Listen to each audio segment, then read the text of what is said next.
Jérémie chapitre 21. La parole qui fut adressée à Jérémie de la part de l'Éternel, lorsque le roi Sédécia lui envoya Pashur, fils de Malkija, et Sophonie, fils de Maséja, le sacrificateur, pour lui dire: Consulte pour nous l'Éternel, car Nebuchadnezzar, roi de Babylone, nous fait la guerre. Peut-être l'Éternel fera-t-il en notre faveur quelqu'un de ses miracles, afin qu'il s'éloigne de nous. Jérémie leur répondit: Vous direz à Sédécia: Ainsi parle l'Éternel, le Dieu d'Israël, voici, je vais détourner les armes de guerre qui sont dans vos mains, et avec lesquelles vous combattez en dehors des murailles le roi de Babylone et les Chaldéens qui vous assiègent, et je les rassemblerai au milieu de cette ville.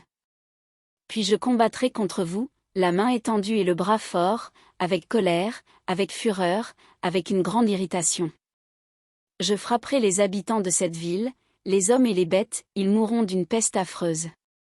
Après cela, dit l'Éternel, je livrerai Sédécia, roi de Juda, ses serviteurs, le peuple, et ceux qui dans cette ville échapperont à la peste, à l'épée et à la famine, je les livrerai entre les mains de Nebuchadnezzar, roi de Babylone, entre les mains de leurs ennemis, entre les mains de ceux qui en veulent à leur vie, et Nebuchadnezzar les frappera du tranchant de l'épée, il ne les épargnera pas, il n'aura point de pitié, point de compassion.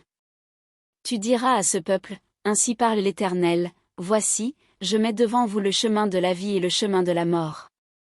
Celui qui restera dans cette ville mourra par l'épée, par la famine ou par la peste, mais celui qui sortira pour se rendre aux Chaldéens qui vous assiègent aura la vie sauve, et sa vie sera son butin.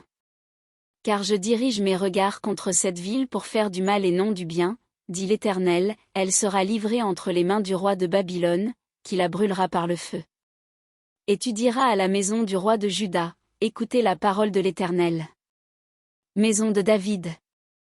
Ainsi parle l'Éternel, rendez la justice dès le matin, et délivrez l'opprimé des mains de l'oppresseur, de peur que ma colère n'éclate comme un feu, et ne s'enflamme, sans qu'on puisse l'éteindre, à cause de la méchanceté de vos actions.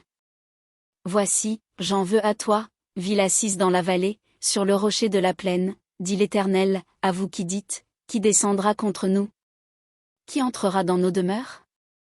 Je vous châtierai selon le fruit de vos œuvres, dit l'Éternel, je mettrai le feu à votre forêt, et il en dévorera tous les alentours.